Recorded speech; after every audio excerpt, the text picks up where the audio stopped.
एक एक सवा लाख के बराबर है।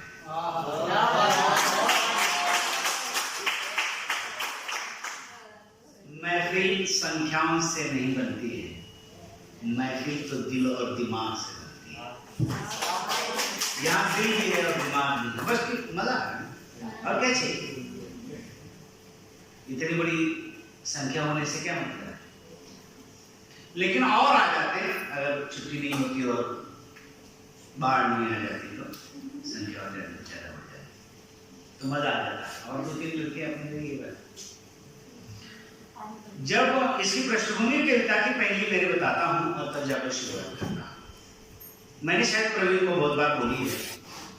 प्रवीण जब शुरुआत में थे पढ़ने के लिए और हम अविवाहित थे उस समय में, यानी शादी वगैरह नहीं हुई थी और यही थे।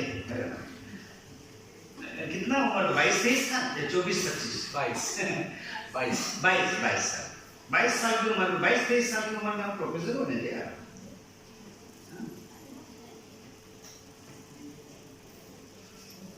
जिस दिन लगे थे उस दिन ही वो पहली बैच खरीदा और जो भोगा था हमने उनके सामने बकना शुरू कर दिया। और क्या करना है। तो पुणे विश्वविद्यालय में पढ़ाई करते थे। उस समय में जयकर ग्रंथालय, वहां पर एक बड़ा ग्रंथालय है, 350 विद्यार्थी एट ए टाइम पढ़ाई करते हुए बैठते हैं, लड़के लड़कियां, और भी शांत तरीके से, कोई शोर नहीं, कोई शराबा नहीं, जो करना हो बाहर करेगा। सुबह 8 बजे जगह पकड़ने के लिए जाना पड़ता है। अगर एक आध घंटा अगर लेट हो गया तो समझो एक बार जगह अगर दिन में नहीं मिली सुबह तो दिन भर जगह नहीं मिलती। सुबह अगर जगह नहीं मिली समझ लेना दिन भर आप बाहर है। पर खड़े होकर जब मैं तुम्हारा नाम पढ़ता हूं तब तुम्हारा काम याद आ जाता है। ऐसा तूने क्या किया, ऐसा तूने क्या किया कि तुम्हारे कब्र पर तुम्हारा नाम खुद गया। ऐसा तूने क्या किया कि तुम्हारे कब्र पर तुम्हारा नाम खुद गया। तुम्हारी तरह एक दिन मैं भी मर गया, 4 कंधों ने उठाकर तुम्हारी तरह हमें भी कब्र में दफना दिया।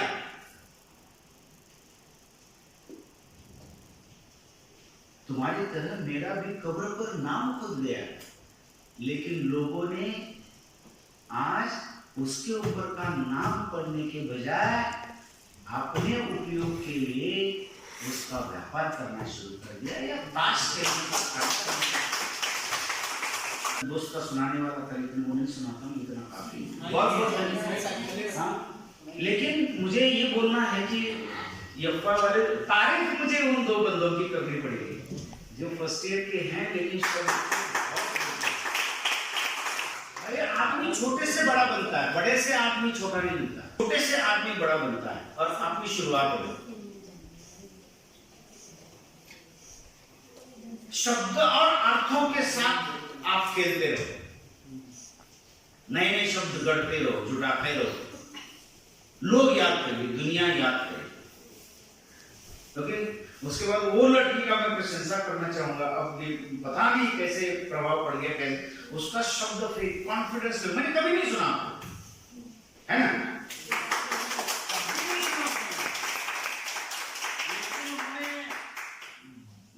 इतना कॉन्फिडेंस, आत्मविश्वास के साथ अपनी बात रखी। काबिल लिखा है, उन्होंने स्पष्ट कहा कि वो अरबाज की कविता, लेकिन सर दूसरों की कविता भी रखनी आनी चाहिए। किसी को लिखने आता है लेकिन रखने नहीं आता। हमारे यहाँ ऐसा व्यक्ति है जिसको लिखने भी आता है और रखने भी आता है, दोनों चीज आती है, यानी प्रस्तुतिकरण भी आता है और लिखने भी आता है।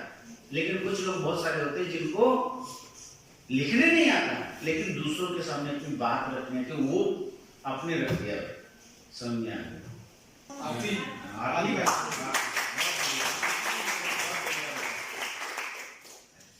ऐसे बस खुले मन से रहने का, किसी के दुख ये वो ऐसा बोला वैसा बोला, मन में किसी के प्रति घिला नहीं रखना। बस जिंदगी है उसको जीते रहना और जीना, ये मिलने वाले नहीं दोबारा। उस उम्र के 18, 20, 19 साल तो चले गए हैं, ज्यादा होगा तो और उसमें परेशानी है। तो जितना भी है जाने दो। अब जो बचा हुआ है वो खुद के लिए और दूसरों के लिए, समाज के लिए जीना है, बोल के खुश रह गए। गम सबको है। दूसरी बात क्या नाम है इसका? दीक्षा।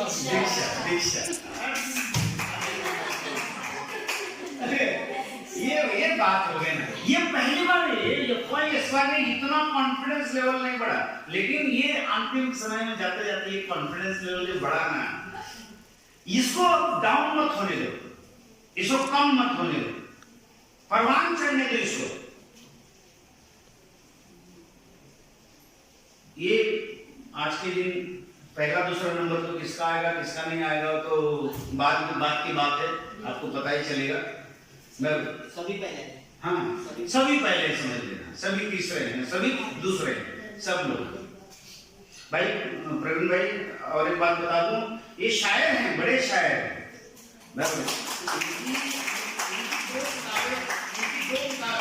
इनकी दो शेरो शायरी की किताबें प्रकाशित हुई है। तीन किताबें हैं, एक छुपा के रखा था बताया नहीं था, दो ही बताया। तो इसी साल में एक ऐसा बड़ा कार्यक्रम हम ले लेंगे, वो अपने हॉल में, रिसर्च सेंटर में, हिंदी दिवस के रूप में। उस समय में हम आपको सुनने के लिए ला रहे थे भाई, बाहर से कोई किसी को बुलाने के बजाय अरबाज भाई को ही बुलाते हैं और लुत्फ उठाते हैं शेरो शायरी का, प्यार का, परवान का। आज बहुत अच्छा लगा। और मनीषा तो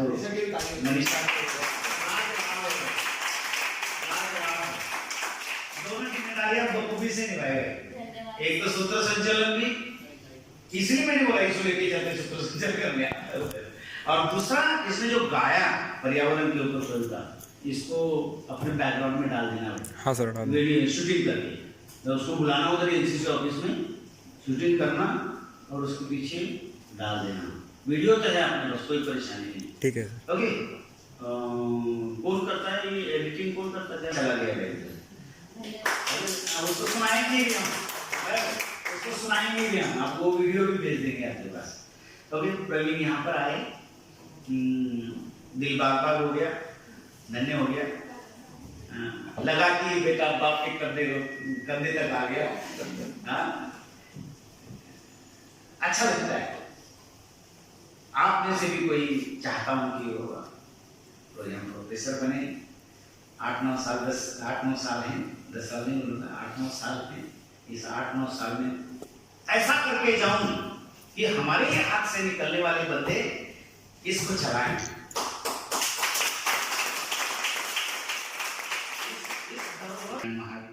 मौका दिया तो सर से अनुमति लेके 2 बातें बोलना चाहूंगा। पहली बात तो ये है कि शिक्षक के रूप में अगर आज मेरा यहाँ पहला कदम है आज के दिन, फिर भी मैं खुद को विद्यार्थी समझता हूँ और विद्यार्थी रहूंगा हमेशा के लिए, क्योंकि जिंदगी के अंत तक हमें कुछ सीखना जरूरी होता है और सीखते रहते हैं। तो आज हिंदी विभाग द्वारा इतना अच्छा वातावरण मुझे देखने को मिला, मैं खुद को बहुत भाग्यशाली समझता हूँ। क्या तो पहले दिन मेरे विभाग द्वारा मेरा स्वागत, मेरी भाषा का काव्य मंच यहाँ पे सजा हुआ है। मेरे साथ मेरे आदरणीय गुरुजन है, मेरे साथ मेरे सभी सहयोगी छात्र है, और सभी के विचार सुनने के बाद एक बात महसूस हुई कि बाहर मूसलाधार बारिश हो रही है। वो बारिश पानी के बूंदों की है, और यहाँ पे भी एक बारिश हो रही है पिछले 1.5 घंटों से, और वो बारिश आपके अभिव्यक्ति और विचारों की है।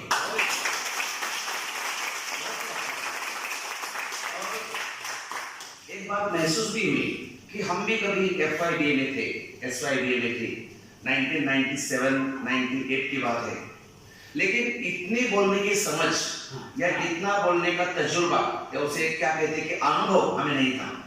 डर डर के आगे आते थे, डर डर के खड़े रहते थे, सर पीछे से बोलते थे प्रवीण बोलो बिंदास, कुछ प्रॉब्लम नहीं हो, बोलो तुम जो आते हो। ऐसे कर करके जैसे मम्मी पापा उंगली पकड़ के चलाना सिखाते हैं घर पे, सर ने हमें इस एजुकेशन के सेक्टर में चलना सिखाया।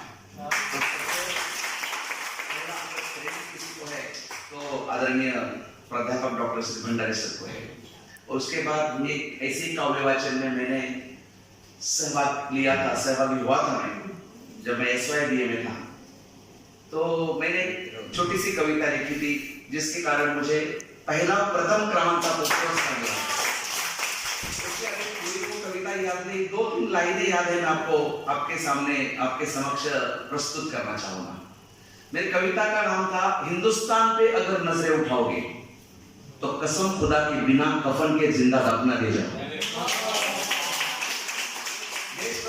और 99 का समय था, मैं SY में था और करगिल पे हमला हुआ था, हमारे कश्मीर में करगिल पे हमला हुआ था। उसी के दौरान मैंने वो लिखी थी और जिसके कारण मुझे प्रथम पुरस्कार मिला था। तो उसमें था कि हिंदुस्तान पे जो नजरें उठाएंगे, क्योंकि हिंदुस्तान सभी का है। जैसे सभी के अभी विचारों द्वारा हमने सुना कि हिंदुस्तान किसी एक का नहीं, हिंदुस्तान सभी का है।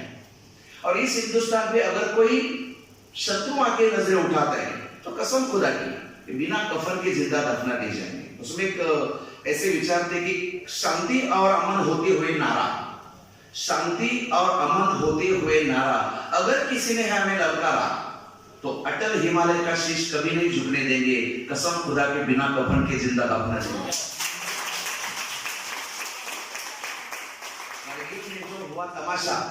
करगिल में जो हुआ तमाशा उसे ही दोहराएंगे हम हमेशा, ऐसे नापाक चेतावनियों से हम नहीं डरेंगे, कसम खुदा की जिंदा दफना दे जाएंगे।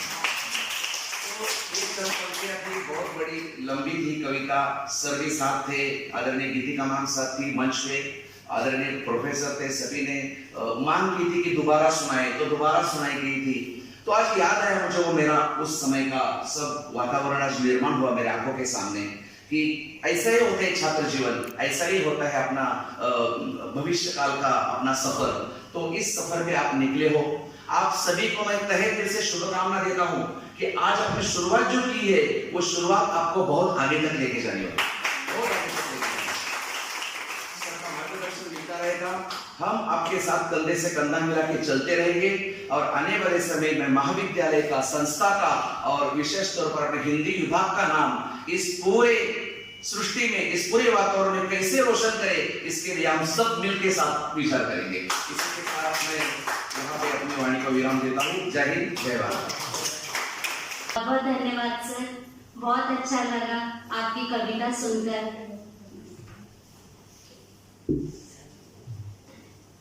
मैं कुछ बोलना चाहूंगी अपने बारे में। आज जो मैं सूत्र संचालक कर रही हूँ उसका शुभ अवसर मुझे भंडारी सर जी ने दिया। पहली बार मैं सूत्र संचालक के लिए रेडी हुई। मेरे को बहुत डर लग रहा था अंदर से कि मैं कर पाऊंगी या नहीं कर पाऊंगी, लेकिन जब तक हम अंदर से नहीं सोचते और दिल से नहीं सोचते ना कि हम ये चीज कर पाएंगे या नहीं कर पाएंगे, अगर हम हमेशा ये सोचेंगे कि नहीं हम नहीं कर पाएंगे तो सच में नहीं कर पाओगे।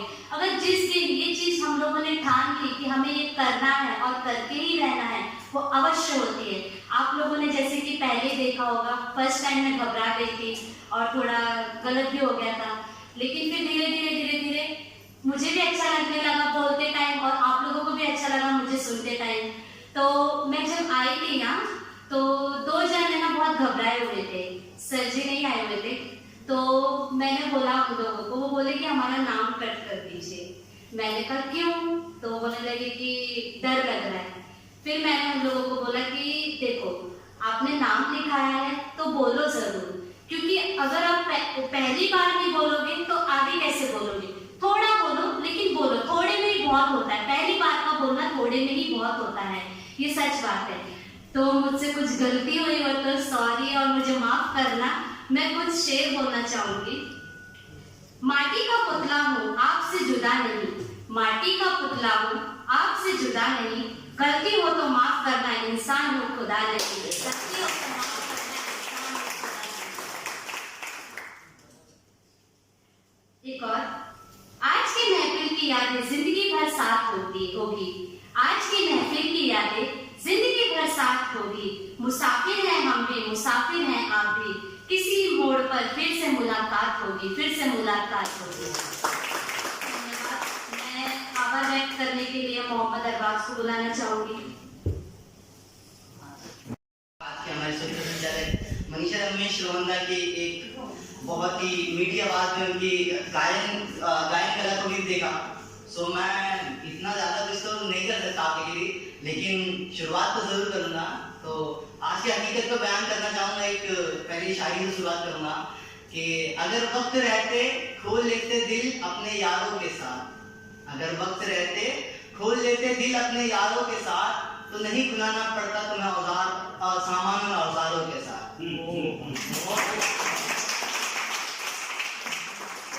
और अगर कोई गलती हो जाए तो माफ कर देना, क्योंकि मैं यहाँ पे खड़ा हूँ, नहीं डरा हुआ हूँ।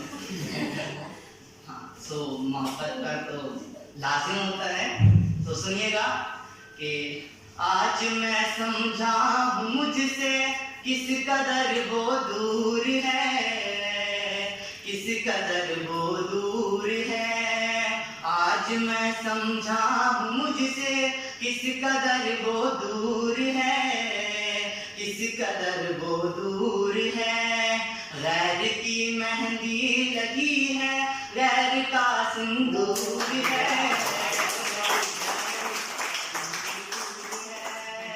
आज मैं समझा हूँ मुझसे किस कदर वो दूर है, किस कदर वो दूर है। गैर की मेहंदी लगी है, गैर का सिंदूर है, गैर का सिंदूर है।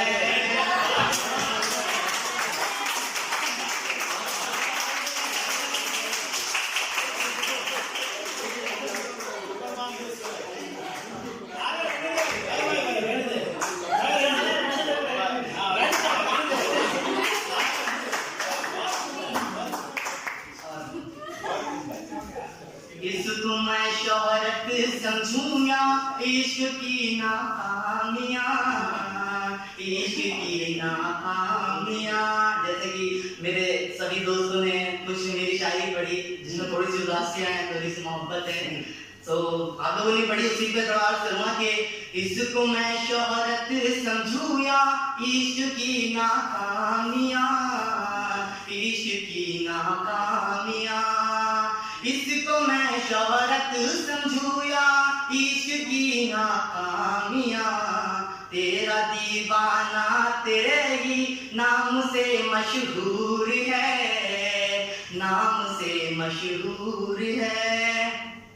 अब एक छोटी सी शायरी पेश करूंगा कि एक नाम होकर भी अलग नाम रखा है, एक नाम होकर भी अलग नाम रखा है। खत्म कर कर आधी चाय उसमें आधा जाम रखा है। खत्म कर आधी चाय उसमें आधा जाम रखा है। और वो कहती है कि मुझे तुमसे इश्क विश्क जो भी है वो नहीं है।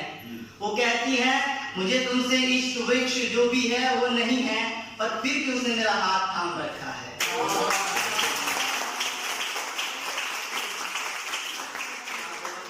शुक्रिया। और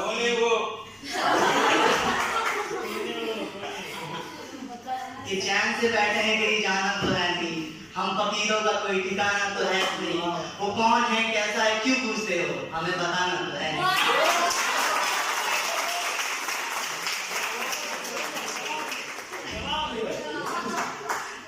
और उसकी एक खूबसूरती के लिए बस 2 लाइन की शायरी के बाद मैं मांगे पर आ जाऊंगा कि इतनी नन्ही सी आंखें इतने हसीन पे कैसे, इतनी नन्ही सी आंखें इतने हसीन पे कैसे। आप तो फरिश्ते हो तो फिर जमीन पर कैसे हो।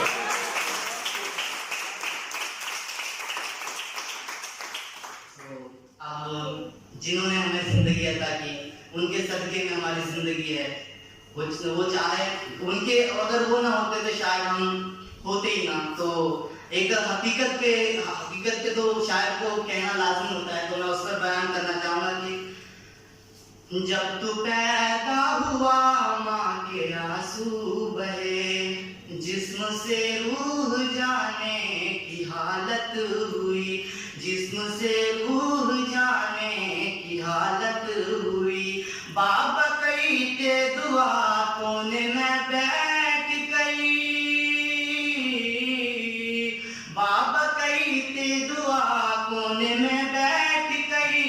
बेटा बेटी मेरी बस बेटी मेरी, साथ है माँ तेरी आज तक आज भी, साथ है माँ तेरी आज तक आज भी। तो ये मानो कि रब का ये एहसान है, रब मेहरबान है, रब मेहरबान है, रब मेहरबान है, रब मेहरबान है। तुझको पलकों पे रख करके पाला गया, हर मुसीबत बला को बिटाला गया, हर मुसीबत बला को बिटाला गया। जाग कर रात भर तुझको सोने दिया,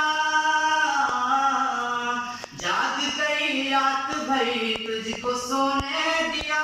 नींद तेरे ही खातिर तो टाला गया, खुद से ज्यादा उन्हें तेरा ही ध्यान है, खुद से ज्यादा उन्हें तेरा ही ध्यान है। उनका राजा है तू, तू ही सुल्तान है, उनका राजा है तू, तू ही सुल्तान है। रब मेहरबान है, रब मेहरबान है।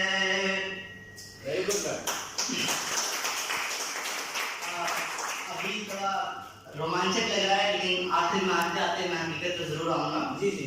कि थाम कर उंगलियों को तू चलने लगा, दिन गुजरते रहे वक्त ढलने लगा, दिन गुजरते रहे वक्त ढलने लगा। टूटे टूटे से लफ्ज पड़े कान पर, टूटे टूटे से लफ्ज पड़े कान पर। मासूमने को दिल ये मचलने लगा, कहती वो लाल मेरा मेरी जान है, कहती वो लाल मेरा मेरी जान है। नाजुक है और बड़ा ही नादान है, नाजुक है बड़ा और नादान है। रब मेहरबान है, रब मेहरबान है। अब हम आते हैं हकीकत पर। जो माँ का फर्ज था तो माँ बाप ने तो निभा दिया, और खुद के पैरों पे तुम जब से चलने लगे, खुद के पैरों पे जब से तुम चलने लगे। बात करने के लहजे बदलने लगे, बात करने के लहजे बदलने लगे। चीख कर तुम दिखाते हो ताकत अपनी, चीख कर तुम दिखाते हो ताकत अपनी। आंखों देखे वो सपने फिर जलने लगे, खुदा के फैसलों से बंदा अनजान है, खुदा के इस बात का बंद तुझे अभिमान है। रब मेहरबान है, रब मेहरबान है। माँ है तो घर में रोशनी रोशनी। हमारी आज वो आदत नहीं रही, घर में कदम रखने से पहले माँ को आवाज देते हैं। माँ है तो घर में है रोशनी रोशनी, ओ जुना है तो अंधेर है चांदनी, ओ जुना है तो अंधेर है चांदनी। वक्त तुझसे निकाले निकलता नहीं, वक्त निकाले तुझसे निकलता नहीं। है नहीं काम की फिर तो ये नौकरी, तेरा घर है पुराना कोई शमशान है। मानिए तो घर शमशान के मानिद हो जाता है। तेरा घर है पुराना कोई शमशान है, औसतन 4 दिन का तू मेहमान है, औसतन 4 दिन का तू मेहमान है। बस आगे 6 लाइन है उसको मैं पूरा कर देता हूँ। कि दिल में अपने तुझे एक ठिकाना दिया, दिल में अपने तुझे एक ठिकाना दिया, जिंदगी जिसने दी ये जमाना दिया, जिंदगी जिसने दी ये जमाना दिया, कैसे एहसान का तूने बदला दिया, कैसे एहसान का तूने बदला दिया, कैसे आश्रम का उनका आशियाना दिया। बहुत बढ़िया।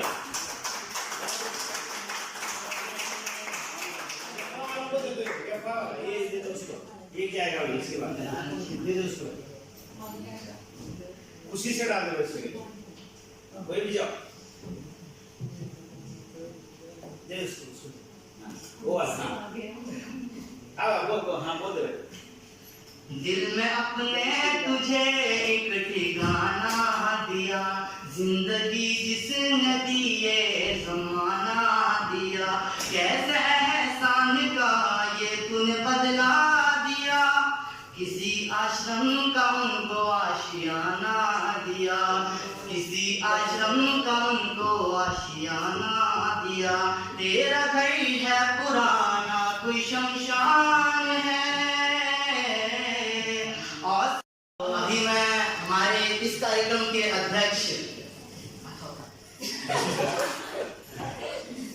आज का जैसे कार्यक्रम बहुत ही उम्दा तरीके से यहाँ तक आया है। सो आज के हमारे इस कार्यक्रम के अध्यक्ष doctor professor Uddhav Tukaram Bhandari sir ji को मैं आवाज देना चाहूंगा कि वो आए और अपनी कोई कविता या तो फिर हमारा प्रोत्साहन और करने के लिए चंद अल्फाज हमारे समक्ष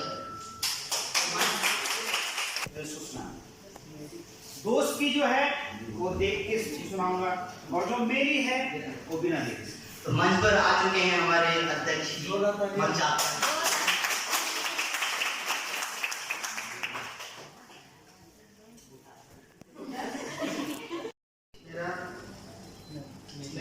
मेजर विषय है और मैं आप लोग के बीच एक कावल प्रतियोगिता में शामिल हुआ हूँ। मेरा कुछ प्रतिभाग इस प्रकार रहेगा। तुम तो अच्छा है मैं तारा कभी बाजार तक नहीं पहुंचा, इश्क था जो कभी धार तक नहीं पहुंचा, यूं तो गुफ्तगू बहुत सी हुई, सिलसिला कभी प्यार तक नहीं पहुंचा।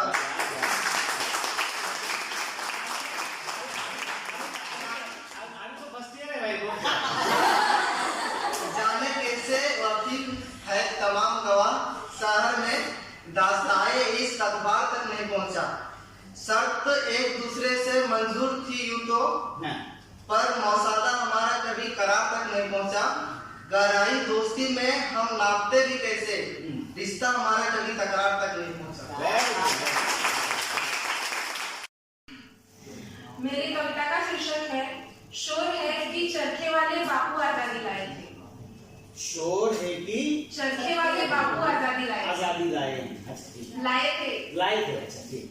शोर है कि चरखे वाले बापू आजादी लाए थे, शोर है कि चरखे वाले बापू आजादी लाए थे, फिर क्या मंगल पांडे ने व्यर्थ प्राण गंवाए थे, फिर क्या मंगल पांडे ने व्यर्थ प्राण गंवाए थे, क्यों नहीं बताया जाता लोगों को बार बार, क्यों नहीं बताया जाता लोगों को बार बार, चाफेकर बंधुओं ने भी अंग्रेज हराए थे, चाफेकर बंधुओं ने भी अंग्रेज हराए थे, शोर है कि चरखे वाले बापू आजादी लाए थे। मत भूलो भगत राज सुखदेव ने भी अपने शरीर झुलाए थे, मत भूलो भगत राज सुखदेव ने भी अपने शरीर झुलाए थे, क्यों भुला देती है देश की 1.25 अरब आबादी, क्यों भुला देती है देश की 1.25 अरब आबादी, अशफाकुल्लाह ने भी इनकलाब के गीत गाए थे, अशफाकुल्लाह ने भी इनकलाब के गीत गाए थे, शोर है कि चरखे वाले बापू आजादी लाए थे। चंद्रशेखर आजाद से भी तो अंग्रेज थर थर आए थे, चंद्रशेखर आजाद से भी तो अंग्रेज थर थर आए थे, क्यों हो गए यादों से ओझल वे वीर, क्यों हो गए यादों से ओझल वे वीर, जो वैसाखी के दिन जलियांवाले बाग आए थे, जो वैसाखी के दिन जलियांवाले बाग आए थे, शोर है कि चरखे वाले बापू आजादी लाए थे।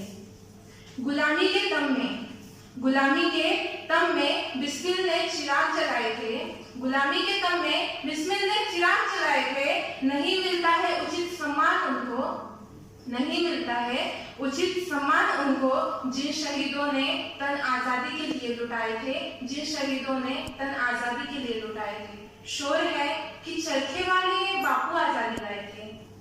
खुदीराम ने भी शहादत के फूल खिलाए थे। क्यों किया जाता है दरकिनार वीर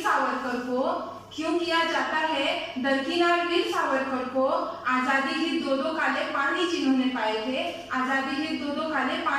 पाए थे। शोर है कि चरखे वाले बापू आजादी लाए थे। मिले आजादी सुभाष बोस जर्मन जा आए थे। क्यों नहीं दोहराया जाता बार बार। बोस ने सिंगापुर में भी तिरंगे फहराए थे। शोर है कि चरखे वाले बापू आजादी लाए थे। लाला लाजपत राय ने भी फिरंगी डंडे खाए थे। ना चुका सकते हैं उन माताओं का कर्ज हम जो अपने सपूत जिन्होंने आजादी के मंदिर में चढ़ाए थे। शोर है कि चरखे वाले बापू आजादी लाए थे। और आप सभी ये मत सोचिएगा कि मैं बापू गांधी की विरोधी हूँ। मैं बस ये कोशिश कर रही हूँ कि जिनके इतिहास में नाम नहीं दोहराए जाते मैं उनको ऊपर लाने की बस कोशिश कर रही हूँ। मैं महात्मा गांधी के बातों से प्रेरित रहती हूँ। पर आगे की लाइन मानती हूँ कि बापू ने करके त्याग दिखाए थे। क्यों नहीं बताए जाते लोगों को वो कारण बना आधार जिनको नाथूराम ने हथियार चलाए थे। शोर है कि चरखे वाले बापू आजादी लाए थे। और आखिरी पंक्ति, धन्य है वो लौह पुरुष जो रियासत को भारत में लाए थे।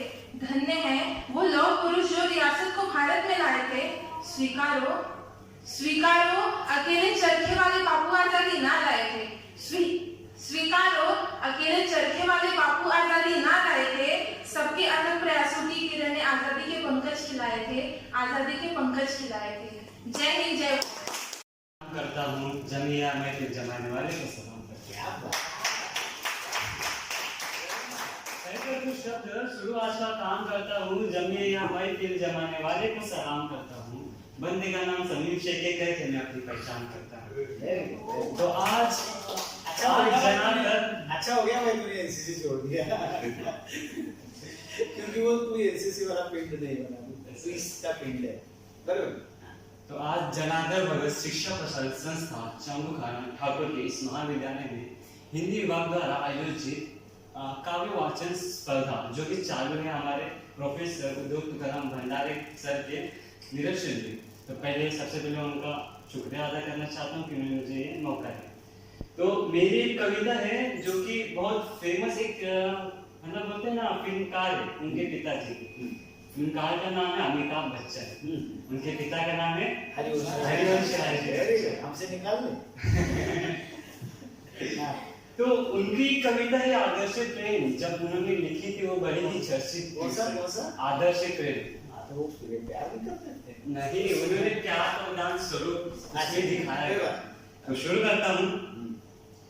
प्यार किसी को करना लेकिन कहकर उसे बताना क्या, अपने को अपन करना अपन औरों को अपनाना क्या, उनका ग्राहक बनना लेके गाकर उसे सुनाना क्या, मन के कल्पित भाव से औरों को भ्रम में लाना क्या, प्यार किसी को करना लेकिन कहकर उसे बताना क्या, ले लेना सुगंध सुमानों की, सुमाना यानी फूल का जो गुच्छा हो, ले लेना सुगंध सुमानों की तोड़ उन्हें मुरझाना क्या, प्रेम हाथ पहनाना लेकिन प्रेम पास फैलाना क्या।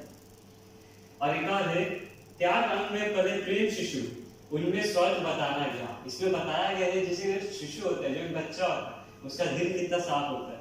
त्याग अंग में पले प्रेम शिशु उनमें स्वर्ग बताना क्या, देखकर हृदय हृदय पाने की आशा व्यर्थ लगाना क्या।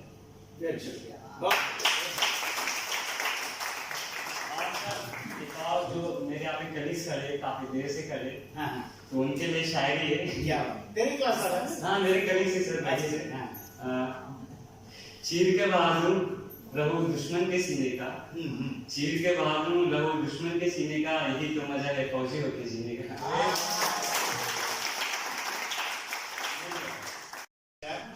आज मैं कुछ पंक्तियां कहना चाहूंगी। आप कैसे लग रहा है इतना बता दो, यहाँ आके कैसा लग रहा है? आके तो बहुत अच्छा लग रहा है। हाँ बस यही बोलना है, ओके। जो आंखों को दिखाई दे रहा है उसका भी थोड़ा वर्णन करना चाहिए।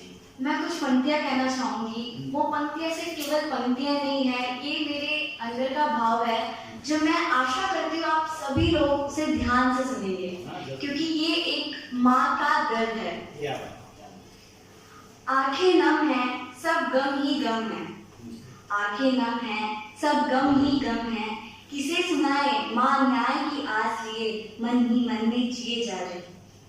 मेरी माँ पर क्या क्या बीती होगी वही जानती होगी, मैं तो दूर हुई दुनिया से वो पल पल मरती होगी। इस दर्द बेदर्द जमाने को माँ खूब समझती होगी, आंचल में ममता को थामे ठोकर खाती होगी। Very good. रोज तीज त्योहार जश्न हर काम मनाती होगी, मेरी माँ महसूस कर मन को आंसू से गले लगाती होगी।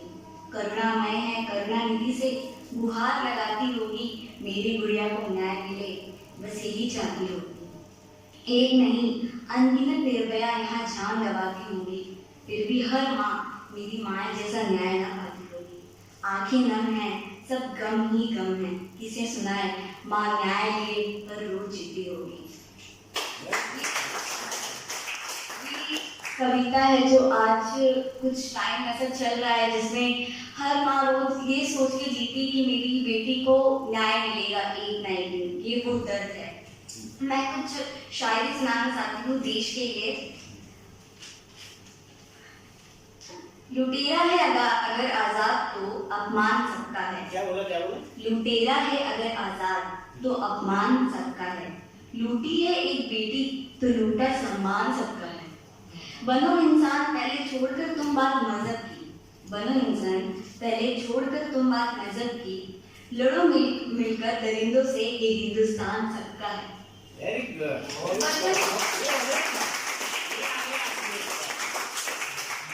वतन की मोहब्बत में खुद को तपाए बैठे हैं, वतन की मोहब्बत में खुद को तपाए बैठे हैं, मरेंगे वतन के लिए ये शर्त मौत से लगाए बैठे हैं।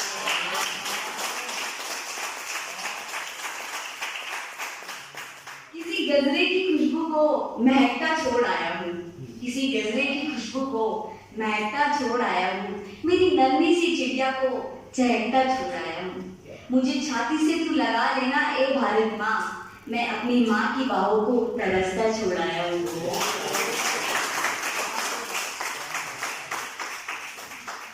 आजादी की कभी शाम नहीं होने देंगे, शहीदों की दी कुर्बानी बदनाम नहीं होने देंगे। बची हो एक बूंद भी लहू की, तब तक भारत माता की आंचल नीलाम नहीं होने देंगे। जय हिंद जय भारत।